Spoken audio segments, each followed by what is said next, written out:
मित्रांनो, आज आपण बघणार आहोत म्युच्युअल फंड बद्दल.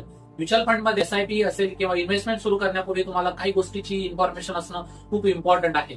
जर तुम्ही कुठल्याही म्युच्युअल फंड मध्ये इन्व्हेस्टमेंट सुरू करताय, तुमचा एम आहे की इन्व्हेस्टमेंट ही लॉंग टर्म साठी करायची आहे, तर जी गोष्ट तुम्हाला 15-20 वर्षानंतर माहित होईल ती जर आता माहित झाली तर ती किती फायदेशीर असेल.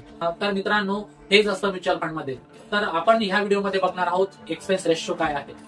जेव्हा तुम्ही म्युच्युअल फंड मध्ये इन्व्हेस्टमेंट करताय तर एक्सपेन्स रेशो किती असतो, नेमका हे एक्सपेन्स रेशो असतो काय, एक्सपेन्स रेशो कसा कॅल्क्युलेट केला जातो आणि एक्सपेन्स रेशो कशा पद्धतीने आपल्याकडून चार्ज करून घेतला जातो, तर ह्या व्हिडिओमध्ये आपण पूर्ण इन्फॉर्मेशन बघणार आहोत. परंतु जर तुम्ही चॅनलवर नवीन असाल तर चॅनलला प्लीज सबस्क्राईब करा आणि बेल आयकॉनला प्रेस करा, कारण की अशा व्हिडिओची नोटिफिकेशन तुम्हाला वेळेवर मिळत राहील. आणि दुसरी एक रिक्वेस्ट की हा व्हिडिओ शेवटपर्यंत नक्की बघा, तेव्हाच तुम्हाला कळेल की एक्सपेन्स रेशो हा जो आहे तेव्हा इन्व्हेस्टमेंट करतो आपण म्युच्युअल फंड मध्ये तेव्हा किती मॅटर करतो. तर एक्सपेन्स रेशो असतो तरी काय, जेव्हा कुठलीही म्युच्युअल फंड कंपनी कुठली म्युच्युअल फंड ऑफर करते किंवा म्युच्युअल फंड घेऊन येते, तेव्हा त्या म्युच्युअल फंडला चालवण्यासाठी, रन करण्यासाठी म्युच्युअल फंड एक्सपर्ट हायर करतात. काही कंपनी म्युच्युअल फंडची ऍडव्हर्टाईज करतात. तर जर हे सर्व करण्यासाठी त्यांना जो खर्च लागतो तर तेच असतं एक्सपेन्स रेशो. जर तुम्ही कुठल्याही इक्विटी म्युच्युअल फंड मध्ये इन्व्हेस्टमेंट करत असाल तर त्यामध्ये एक सेबीचा रूल आहे की 2.5% पेक्षा जास्त तुम्ही एक्सपेन्स रेशो ठेवू शकत नाही. जर तुम्ही डेट म्युच्युअल फंड मध्ये इन्व्हेस्टमेंट करत असाल किंवा डेट म्युच्युअल फंड बद्दल बोलत असाल तर सेबीच्या रूलच्या अकॉर्डिंग त्याचा एक्सपेन्स रेशो असतो 2.25%. यावरती कुठल्या डेट म्युच्युअल फंडची जो एक्सपेन्स रेशो आहे तो ठेवला जात नाही. तर ही एक जनरल इन्फॉर्मेशन झाली. तर एक एक्झाम्पल घेऊयात की एका म्युच्युअल फंड मध्ये तुम्ही 1000 रुपये इन्व्हेस्टमेंट करताय आणि त्याचा एक्सपेन्स रेशो आहे 2%. एक्सपेन्स रेशो हा किती आहे, 2% आहे.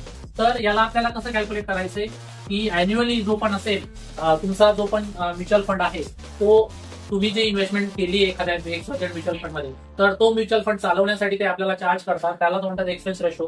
तर तो कसा कॅल्क्युलेट होतो, म्हणजे 10,000 रुपयावरती तुम्हाला काय करावं लागणार, एक एक्सपेन्स रेशो द्यावा लागणार, तो कॅल्क्युलेट होणार तुमच्या अमाऊंट मधून. तर 10,000 इंटू 2% अपॉन 100, आणि यालाच आपल्याला 365 न काय करायचंय आपल्याला, म्हणजे 365 डेजने याला कॅल्क्युलेट करायचे. तर अराउंड 10,000 वरती जर 2%च्या अकॉर्डिंग जर तुम्ही बघाल तर 10,000चे 2% होतात 200 रुपीज. हे जे 200 रुपीज आहेत ना, हे 365 डेज मध्ये जी म्युच्युअल फंड कंपनी आहे ती आपल्याकडनं चार्ज करणार आहे.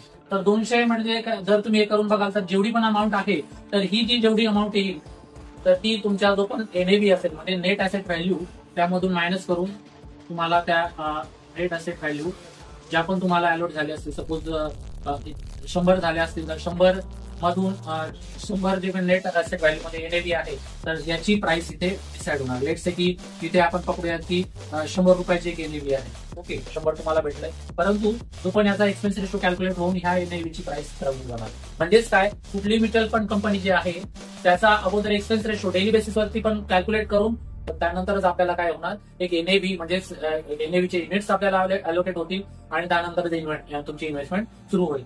तर अशा पद्धतीने काय होतं, तुमचा जो पण एक्सपेन्स रेशो आहे तो कॅल्क्युलेट होतो म्युच्युअल फंड मध्ये.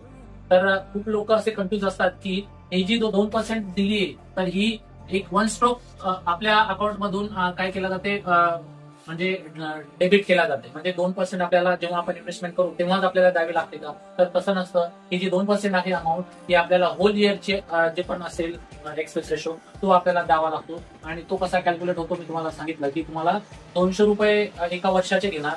ओके, तर तुम्ही 200 रुपये एका वर्षाचे म्हणजे एका दिवसाचा कसा कॅल्क्युलेट करायचा तो प्रॉपरली कॅल्क्युलेट होईल, त्या अकॉर्डिंगच तुम्हाला एनएव्ही अलॉट होतील आणि त्यानुसारच तुम्हाला त्या एनएव्ही भेटतील आणि त्यानुसार तुम्हाला प्रॉफिट दाखवेल. म्हणजे एक सहजासहजी सांगायचं झालं तर तुमचा जो पण एक्सपेन्स रेशो आहे तो कॅल्क्युलेट होऊनच तुम्हाला एनएव्ही अलॉट होणार आणि तो तुमचा एक जो पण प्रॉफिट दिसणार आहे तो पूर्ण प्युअर प्रॉफिट असणार आहे. म्हणजे त्यामधून कुठल्याच प्रकारचा तुमचा रिडक्शन होणार नाही. तर हे असतं एक्सपेन्स रेशो बद्दल. परंतु एक्सपेन्स रेशो खूप मॅटर करतो जेव्हा तुम्ही लॉंग टर्म इन्व्हेस्टमेंट करताय.